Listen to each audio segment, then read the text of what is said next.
Vieillir est une fatalité. Mais comment on fait pour bien vieillir? Au Québec, on vit longtemps.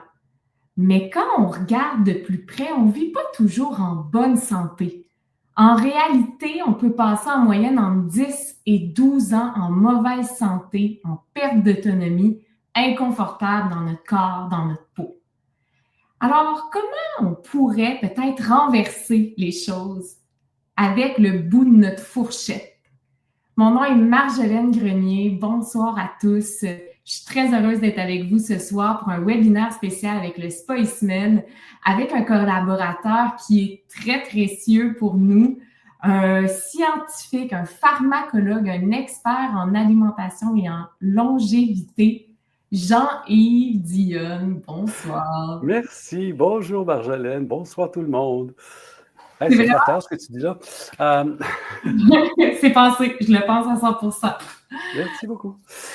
Jean-Yves, en fait, on voulait te parler ce soir principalement parce que tu vas lancer prochainement une toute nouvelle retraite au Spiceman sur la longévité et l'alimentation qui s'appelle Manger pour rajeunir. Et puis, on avait envie de te parler parce que, écoute, au Spiceman, les gens qui nous suivent, les gens qui te suivent, on se le fait toujours dire, faut bien manger, mais ce soir, on voulait explorer plus en profondeur le lien entre l'alimentation et la longévité. Il est majeur le lien, hein? C'est le premier pilier. Il y en a d'autres, l'attitude, l'activité physique, la gestion du stress, le sommeil, c'est tout le monde le sait ça. Est-ce qu'on le met, est-ce qu'on le fait, c'est d'autres choses. Mais je vais juste corriger un petit point. Au Québec, 10-12 ans de maladie, dans certains cas, c'est 20. Hein? Les gens tombent malades autour de la soixantaine, des fois avant ça, puis on a une espérance de vie autour de 85. Ça en fait des années à trimballer des pilules, puis faire ci, puis faire ça. Est-ce qu'il y a un moyen, puis ta question est légitime, est-ce qu'il y a un moyen d'être en bonne santé le plus longtemps possible? Être en bonne santé au point de se sentir rajeunir, de voir ses capacités augmenter? La réponse, c'est oui, ça se fait. Puis si tu compares les grands centenaires, les fameuses zones bleues, là, les centenaires, ils vont éventuellement tomber malades, puis ils vont mourir comme tout le monde à un moment donné. C'est une fatalité, tu l'as dit. Mais ils vont être malades quelques mois à la fin. Moi, je veux être comme ça, là. Je ne veux pas être un locataire d'un CHSLD pendant 10 ans, là. Je veux vraiment être en bon état pour être capable de faire un paquet de niaiseries, puis avoir du fun à le faire, puis être... tu sais, moi, je taquine les gens en disant que je vais être encore là à 90 en train de vous dire des affaires en ligne, parce que c'est ça que je veux faire. Puis on a un très bon exemple au Spiceman, tu sais, Jocelyna, une femme extraordinaire qui est encore toute là, puis elle a quoi, 76? Oui, 78 bientôt. 78, je suis en retard sur les nouvelles. Ben, c'est ça. Donc, c'est une question de passion, puis une question de savoir mettre ses priorités à la bonne place. Tu sais, si ta priorité, c'est prendre un coup, ben laisse faire, tu vas être malade. Mais il y a des façons de faire mieux. Puis, on commence par où quand on veut faire mieux? Ça, c'est la bonne question. Bon, il y a plusieurs choses qu'on peut dire parce que je te dirais la première chose, c'est la qualité de ce qu'on mange. Tu sais, que par philosophie, tu sois végé, omnivore ou d'autres choses, je m'en fous. C'est la qualité de ce qu'on mange. Je veux que dans ton assiette, il y ait suffisamment de protéines pour réparer ton corps. Et en vieillissant, la proportion des protéines dans l'assiette doit augmenter. Okay. Parce que ton corps change. Donc, après 60 ans, l'apport en protéines doit augmenter. Ah, OK, ça, on ne le sait pas toujours. Puis, l'attitude de plusieurs personnes d'un certain âge, puis là, je vais cibler plus les femmes, quoique c'est vrai chez les hommes aussi. Ah, j'ai pas très faim, puis je vais taquiner du monde en même temps. Je vais prendre la soupe et la salade. Non, non, non. Tu prends le plat principal si tu n'as pas assez faim pour les deux autres, parce que tu as besoin de la structure du repas. Alors ça, c'est la première chose. Est-ce qu'on peut mettre l'accent sur la qualité, les bonnes proportions? On a été endoctriné depuis les années 50 à penser qu'il faut manger super faible en gras parce que ça va boucher nos artères. Foutaise, OK? Ça a été bien démontré que c'est pas vrai, cette affaire-là. Puis ça vient d'un mythe qui a été développé par un monsieur qui s'appelle Ancel Keys, mais avant lui, il y a un lobby du sucre. The Sugar Research Foundation en 1954 invente un concept qui va garantir les parts de marché à vie, la diète faible en gras. Parce qu'ils savent très bien que tu vas manger pareil. Fait que si tu ne manges pas assez gras pour calmer ton appétit, qu'est-ce que tu fais? Tu manges toujours plus, tu manges des glucides, tu manges sucré. Regarde ce que l'industrie a fait depuis ce temps-là. Elle nous a fait plein de beaux produits, ce que moi j'appelle le néfaste food, qui nous amène à la maladie. Wow! Fait que là, tu parles de protéines? Oui. En vieillissant, on doit augmenter notre apport de protéines. Ça, c'est Ouais. déjà... Pour le même appétit, je ne te parle pas de développer une quantité folle. Là. Puis je ne suis pas dans la mouvance de dire qu'il faut manger des protéines en quantité folle. Non, non. On mange suffisamment de protéines pour soi. Ben, le chiffre, si les gens veulent le noter, c'est 1,2 g par kilo et plus. Parce que c'est Puis il y a un papier de McGill qui a été fait il y a quelques années où on a observé des gens de la région et McGill Montréal. Hein, et ce qu'on a vu, c'est que les gens qui mangent moins de protéines dans leur assiette faiblissent plus vite, fragilisent plus vite, ont une moins bonne posture, sont plus malades et vont se casser, bon, tout le reste. Tandis que ceux qui mangent 1,2 et plus ont une meilleure stature, se sentent mieux, ont une meilleure qualité de vie, meilleure énergie. Ben moi, c'est ça que je veux faire. Ben ça, c'est le premier principe. Assure-toi que les proportions soient les bonnes, puis les pains, pâtes, patates et autres trucs sucrés, pédale douce là-dessus. Et la pédale n'a pas besoin d'être douce dans les gras, comme tu disais. Non, en fait, là, on va parler de gras de qualité. Alors, tu sais, revenons au spa. Tu sais, depuis que moi, je m'implique dans l'évolution du spa depuis quelques années, il y a un item qui est apparu, c'est la bouteille d'huile d'olive sur la table. Alors, on parle de qualité des gras. Je ne te parle pas de tomber céto bacon puis manger n'importe quoi pourvu que c'est gras. On n'est pas là. On est dans la qualité des ingrédients. On est dans les couleurs. Tu sais, un autre segment. Il y a, puis j'essaie de ne pas voler le punch de ce que je vais faire pendant ma retraite, mais tu sais, il y a des ingrédients, là.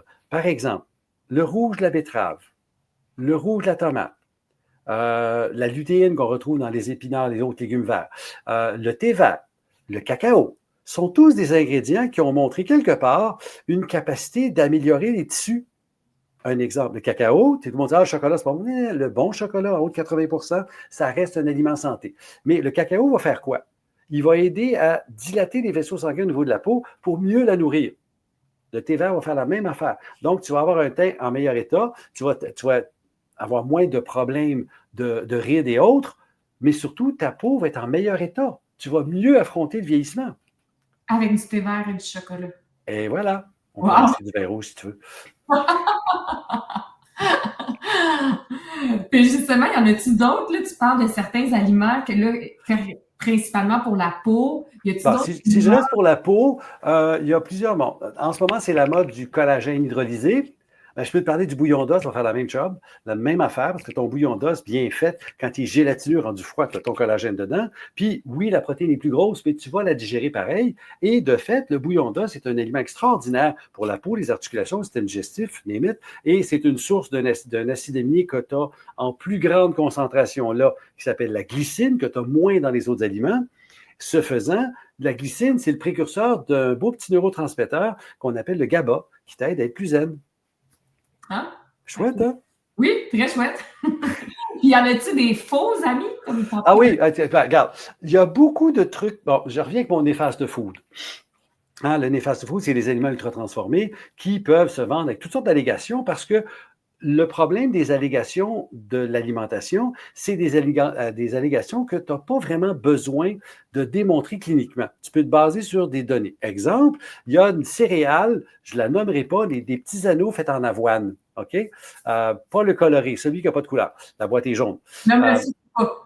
Oh, non, je ne le nomme pas. Mais ils ont l'allégation que ça fait baisser le cholestérol. Bien, pour être vrai, l'avoine va le faire. Mais il va falloir que tu prennes une grosse quantité. Tu n'as pas assez de fibres dans ce céréale-là, dans la boîte au complet pour que ça marche. Fait que des faux amis, là, il y en a plusieurs où tu vas voir des allégations sur des aliments qui ne sont pas vraiment validés. Puis attention aux aliments fonctionnels. Il y en a des très bons, puis il y en a d'autres. Un jus de fruits, par exemple, qui s'annonce avec tant de polyphénol. Cool, les polyphénols, c'est mes couleurs alimentaires, c'est mes antioxydants, j'en veux. Oui, mais il y a 30 grammes de sucre dedans. Un autre problème. Là. Alors, c'est là où il faut revenir à la base aux vrais aliments. Une autre affaire, puis ça, c'est un péché à moi, les trucs bien cuits, là, la viande saisie, les fritures, le steak frites. C'est bon au goût. Mais tes glycotoxines, et la cuisine du spa est extraordinaire là-dessus, parce qu'on cuisine à basse température, et donc toutes les toxines de cuisson, qui sont la jonction d'un sucre avec une protéine ou un acide aminé, qui m'amène une nouvelle molécule, qui, elle, est très difficile à métaboliser, éliminer, qui peut s'accumuler et causer de l'inflammation. Exemple, Dans les pommes de terre, il y a un acide aminé qu'on appelle l'asparagine. Tu les fais frire, ça fait des frites, des chips, c'est ce que tu veux. Et là, tu obtiens une glycotoxine qu'on appelle l'acrylamide. L'acrylamide, à 20 ans, à moins d'avoir un problème, tu l'élimines. Mais à 60, elle reste collée là, elle là. Puis elle t'augmente ton inflammation big time. Et c'est là, ça devient, c'est bon au goût. Puis à un moment donné, tu dis, il y a des affaires, puis il faut faire attention parce qu'en vieillissant, tes capacités changent. Puis tu ne veux pas rester pris dans le problème de hey, j'ai de la misère, j'ai des douleurs. Non, on ne veut pas aller là. Je t'ai dit, je ne veux pas être un actionnaire peut-être, mais pas locataire de CHSLD. Parce que là, tu parles d'inflammation. L'inflammation, en fait, c'est à la base de plusieurs maladies chroniques. Tu as parlé de douleur, mais y a-t-il d'autres choses qu'on pourrait nommer peut-être que les gens commencent à ressentir? On pourrait dire, OK, oui, effectivement, c'est la cause et l'inflammation. Il y a le mot qui a été créé aux États-Unis, dans les chercheurs anglophones, qui sont bien bons pour amalgamer des mots, là. Nous, en français, c'est plus difficile, c'est inflammaging. L'inflammation du vieillissement, qui est à la fois une cause des symptômes et une conséquence du vieillissement. Alors, pour régler ça, parce que l'inflammaging, tu le trouves dans à peu près toutes les maladies chroniques. Quand on se lève le matin, là, c'est raide, puis on a besoin de se dérouiller, on parle de ça. Et c'est pas vrai parce que tu vieillis que tu as besoin de te dérouiller le matin. Une fois de temps en temps, c'est normal. Alors, j'en ai trop fait hier, j'ai pelleté ou là, c'était à la glace, je suis tombé. Ça se peut. Mais règle générale, le matin, tu as le droit de te réveiller lentement, ça peut être ton métabolisme, et de dire, oh, il faut que je me déroule, j'ai mal partout. Ça ne va pas. C'est un problème. Ça se prévient.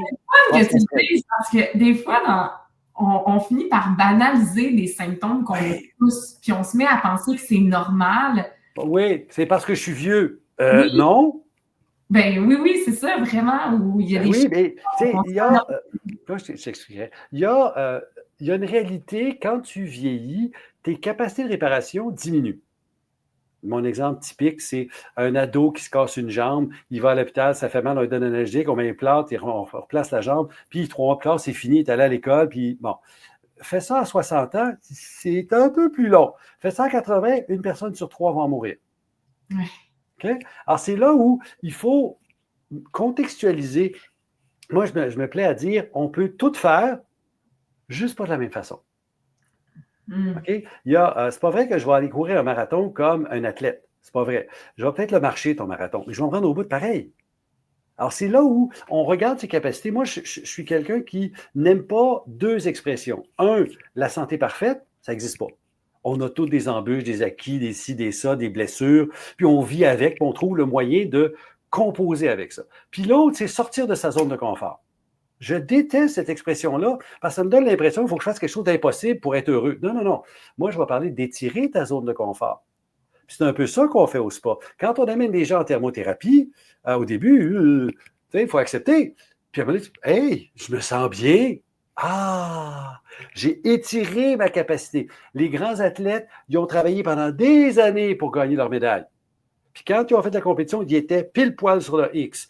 Je ne serai jamais un grand athlète. Je ne l'ai jamais été. Je suis quelqu'un de très actif, mais j'étire, j'apprends, je fais et je développe. Puis l'idole de tout le monde en ce moment, c'est Jeannette Bertrand. À 100 ans, elle est encore en train d'activer. On veut ça, tu sais. Oui, puis j'aime ça que tu dises, on étire, puis on l'essaye, puis les gens, une fois qu'ils viennent au spa, puis qu'ils essayent le froid, c'est en l'expérimentant qu'ils réalisent à quel point c'est le fun. Puis l'alimentation, c'est la même chose. Il y a plein de gens qui ne viennent pas pour la bouffe, puis qui reviennent pour la bouffe parce qu'ils réalisent vraiment, au bout de 3 jours, oh my God, je me sens tellement mieux. C'est tout à fait ça, là. Le fait d'avoir un exemple que je n'ai pas besoin de tricoter, vous leur dire, regarde, c'est ça qu'il faut que vous fassiez. Là. Moi, dans la retraite, on fait des démos, je vais enseigner plein d'affaires, je travaille avec ma conjointe Michel, on est en tandem là-dedans, puis on s'échange tout le temps, puis il y a beaucoup d'interactions, puis ce qui est le fun d'une retraite, c'est la chimie du groupe. Mais en même temps, peu importe ce que je vais enseigner, si à la cuisine, on mange des frites, puis tu sors de quoi, ça ne marche pas. Alors, au spa, j'enseigne quelque chose, on arrive à la salle à manger. Mon Dieu, c'est exactement ça. Yeah! Ah non, c'est parfait. Puis juste avant, justement, qu'on plonge un petit peu plus dans la retraite, tu sais, tantôt, tu as parlé de douleur articulaire. C'est pas normal quand on se lève puis on est rouillé. Puis je pense aussi, les gens, on parle de plus en plus de maladies cognitives. L'Alzheimer inquiète beaucoup de gens. Est-ce qu'il y a un lien avec l'alimentation? Majeur. Ceux qui ont lu La fin de l'Alzheimer, Dale Bredesen, là, je vous encourage à aller le chercher, ou Recode, peu importe un de ses livres. Le fondement de la maladie d'Alzheimer ou de la plupart des démences, OK? L'Alzheimer, c'est peut-être 80%, mais il y en a d'autres qui se mélangent là-dedans. C'est un diabète de type 3. Tantôt, j'ai parlé, tu sais, pain, pâtes, patates, pâtisserie, là, moins souvent possible parce qu'on a trop basé notre alimentation là-dessus et on se ramasse avec des gens qui font de la résistance à l'insuline. Petite explication, tu manges des glucides, pain, pâtes, patates, aliments sucrés, parce que des glucides, ça peut être sucré, mais ça peut être de l'amidon, ça ne goûte pas sucré, du pain, c'est pas sucré, mais c'est un glucide. Ça rentre dans mon corps, je réagis avec une hormone venant de mon pancréas qui s'appelle l'insuline. Le rôle de l'insuline, c'est de faire rentrer le sucre dans les cellules.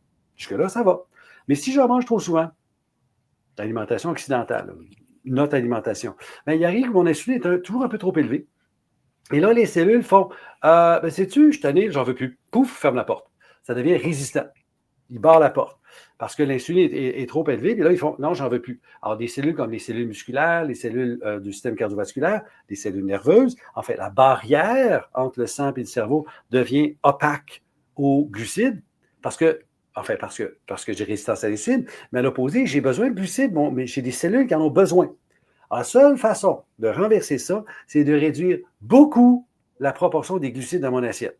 Augmentons la qualité, les légumes, cool, amusons-nous, les couleurs, mais pain, pâtes, patates, s'il vous plaît, moins. Et ça va me prévenir une grande partie des problèmes de déclin cognitif. Rajoutez là-dessus l'activité mentale, apprenez quelque chose, utilisez-le, que ce soit de la musique, apprenez à danser, prenez un nouveau sport, les relations individuelles, autres facteurs de protection, l'activité physique va accélérer l'augmentation des mitochondries, mes usines énergétiques dans toutes mes cellules, incluant là, et l'activité physique améliore la mémoire. Alors, il y a plein de choses que je peux faire, mais la base, c'est d'abord, qu'est-ce qu'il y a dans mon assiette? Est-ce que je peux enlever le néfaste food? Est-ce que je peux manger des vrais aliments très colorés? Ma source de protéines du début, n'oubliez-la pas. En masse de gras suffisamment pour ne pas avoir faim. Pas une quantité X, je n'ai pas besoin de manger 3 tasses, là. C'est juste, je n'ai pas faim. Je suis bien. J'ai fini mon repas, puis je peux me rendre au repas suivant. Vous avez faim pour une collation? Prenez-la, là. Et posez-vous toujours la question pourquoi. L'être humain n'a pas besoin de manger des collations. C'est pas vrai. On s'est fait dire ça depuis les années 80. Mais il y a tout un lobby commercial en arrière. Puis si on regarde des années 50, 60, 70, on mangeait 3 fois par jour. Arrive les années 80, puis ça s'étire. Au début des années 2000, il y a un papier qui a publié, on était rendu à 6. Puis on élève nos enfants comme ça, là. On n'est pas fait pour ça. J'ai besoin de pause entre les repas pour bien métaboliser. J'ai besoin de ne pas manger entre le souper puis le coucher. Pour que quand je me couche, mon métabolisme a fini la phase digestion, il passe dans la phase réparation. Et c'est là que je me répare la nuit. Mais on dirait que ça me donne tellement envie de parler de jeûne quand tu parles de ces choses-là. Bon. Parce que aussi, on en entend parler comme quoi ça a des belles... Mais c'est vrai. C'est vrai. Vois-tu, la race humaine n'a certainement pas évolué pendant des millions d'années depuis qu'elle est descendue de l'arbre à manger 6 repas par jour. C'est pas vrai, là. Peut-être que quand on était des chasseurs-cueilleurs, on grignotait, je ne le sais pas, je n'étais pas là. Mais il y a eu des périodes de disette. Toutes les traditions, systématiquement, toutes les traditions, puis on va mettre le mot religieuse avec, là, ont du jeûne quelque part. Hein? Les chrétiens, c'est le vendredi maigre, c'est le carême. Les musulmans, c'est le ramadan. Les Indiens, je ne saurais pas dire des quoi, mais il y a toujours du jeûne quelque part. Il y a une raison pour ça. Métaboliquement parlant, j'ai besoin de mettre mon corps en pause quelque part. Que ça s'appelle du jeûne intermittent, alias de l'alimentation en temps restreint, où tu restreins sur 8 heures, 6 heures au lieu de 12 heures. Que ce soit sporadique, une journée par semaine, tu en fais un peu moins, tu manges un repas ou des plus petits repas, ou tu décides de faire des plus longs jeûnes. Cool! Il n'y a personne qui meurt d'un petit jeûne. OK? Si vous voulez faire plus que 3 jours, ayez un coach, quelqu'un qui sait comment faire, parce que c'est là qu'apparaissent les bébites. Mais tout le début, entre augmenter la période de souper à déjeuner, et avant d'aller plus loin, je vais dire une phrase. Le déjeuner reste encore et toujours le repas le plus important, parce que c'est lui qui part la journée. Mais personne n'a dit à quelle heure il était. Il peut être à 6 heures le soir, ton déjeuner. Il va casser le jeûne. Ça, c'est important de faire la distinction. Ce n'est pas 7 heures le matin, là. On s'en fout de ça. Alors, le premier repas est très important. Mais dès que tu augmentes ta plage, tu approches d'un phénomène qu'on appelle l'autophagie. Beau grand mot, qui veut dire se manger soi-même. Alors, qu'est-ce que ça fait en réalité? Au-delà de la phrase absurde que je viens de dire, c'est que quand tu jeûnes, tu n'es pas en restriction calorique. T'es pas, j'en ai pas assez, donc je vais préserver mon métabolisme. Puis éventuellement, tous ceux qui ont fait des régimes où on coupe les calories se mettent à engraisser pareil, parce que le métabolisme a baissé. C'est le principe du yo-yo. Je ne parle pas de ça. Je parle vraiment de enlever un repas. Où là, le corps fait « Oups, j'ai rien. Donc, je vais préserver mes structures et là, je vais utiliser mes graisses. » Mais en même temps, dans toutes mes cellules, il y a comme des structures qui sont comme en pas tout à fait bon état, mettons.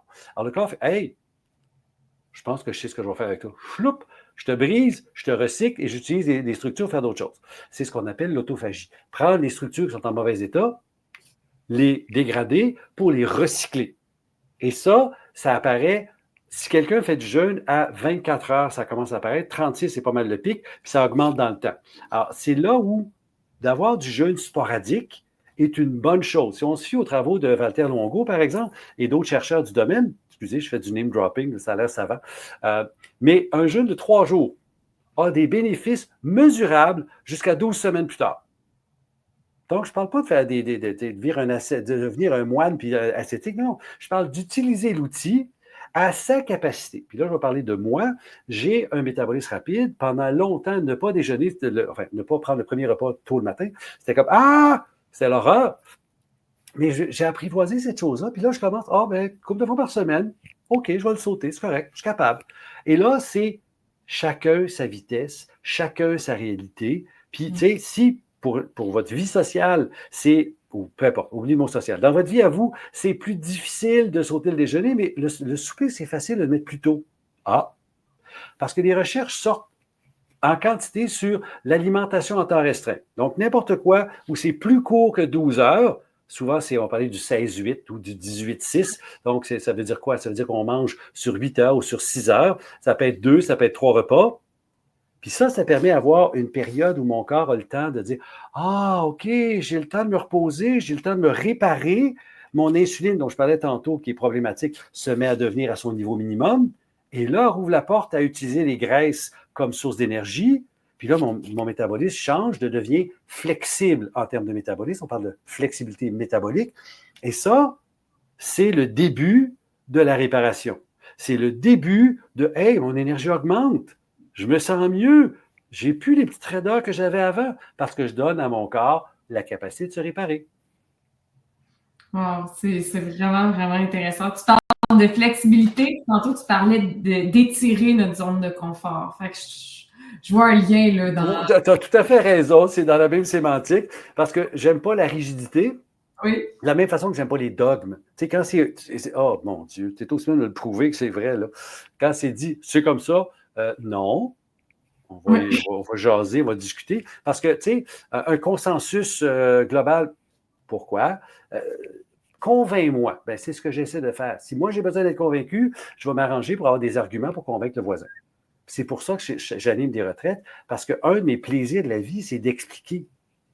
Puis j'aime ça être challengé. Oui, mais cool, puis attends, on va jaser. Puis OK, attends, je ne le sais pas, on va aller chercher. Puis là, oui. C'est comme ça qu'on évolue.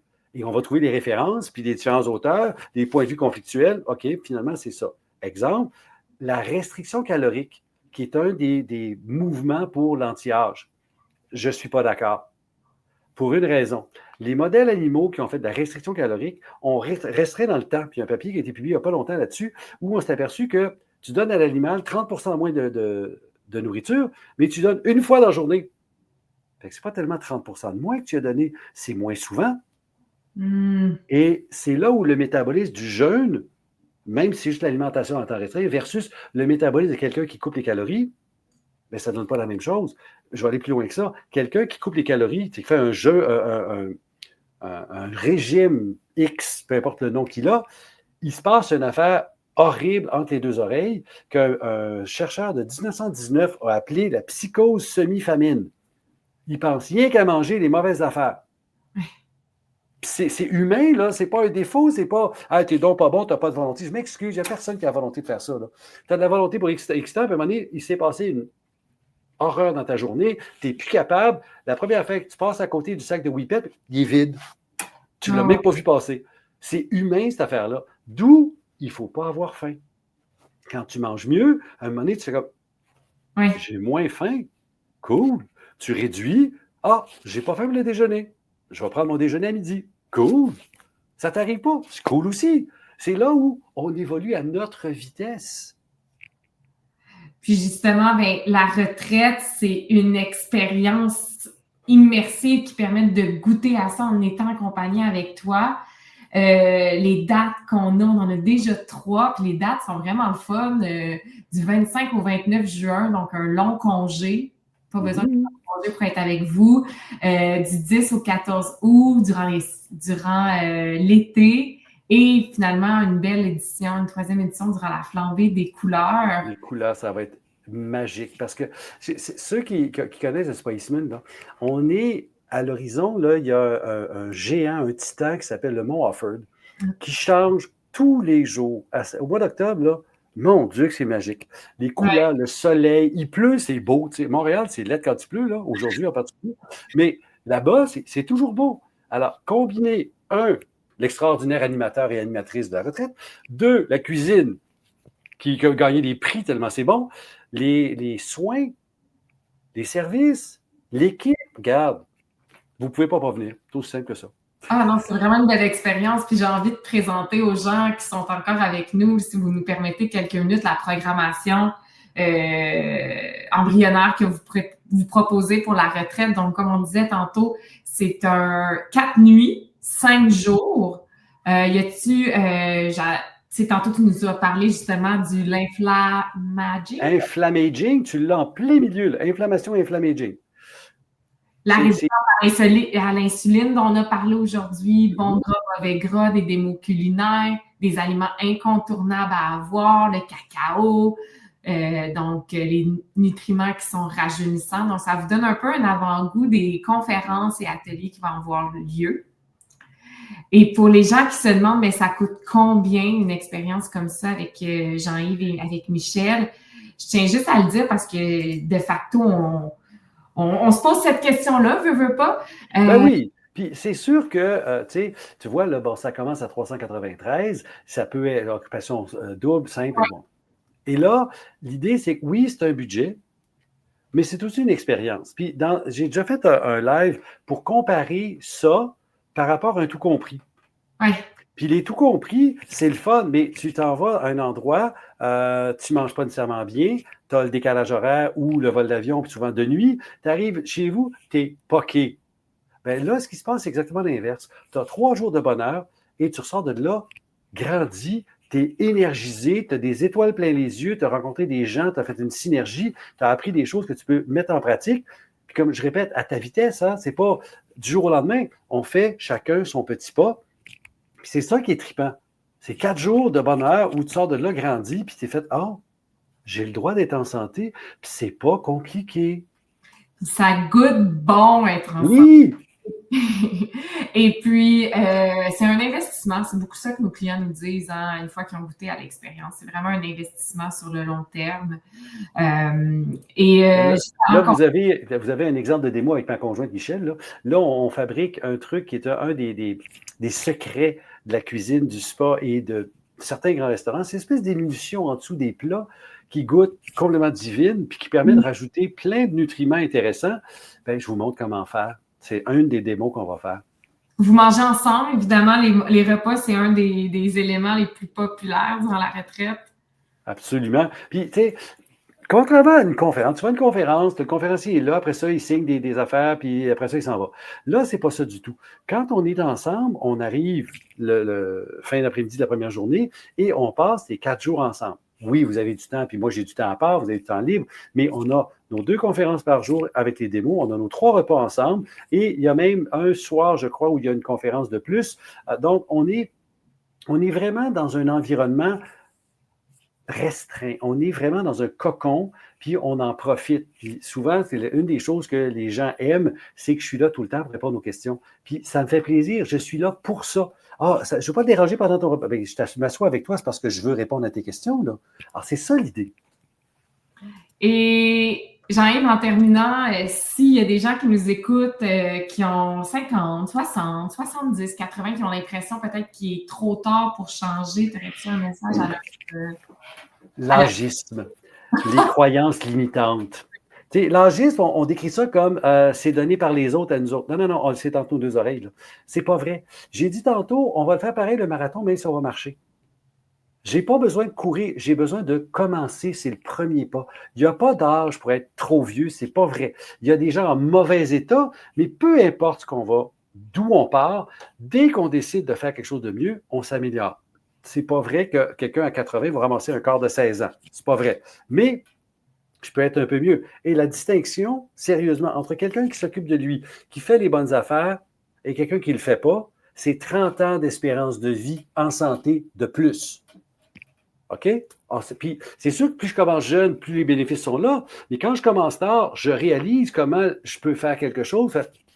Je ne pensais pas être capable de faire ça à mon âge. Eh oui, on est capable à tout âge. Mais merci beaucoup, Jean-Yves. C'était court, c'était passionnant, c'était inspirant. Ça donne envie de cuisiner des bonnes huiles. Et pour ceux et celles qu'on en a parlé, c'est ceux qui souhaitent poursuivre, aller plus loin dans la démarche, mais il y a la prochaine retraite. Il y a tous les détails sur le site du Spa Eastman, donc spaeastman.com. Les places sont limitées, mais les inscriptions viennent de débuter. Donc, allez sur la page web, voir tous les détails, la programmation, les prix. Dites-le à vos amis. Oui, aussi. Venez en gang. Dites-le à vos parents, à vos...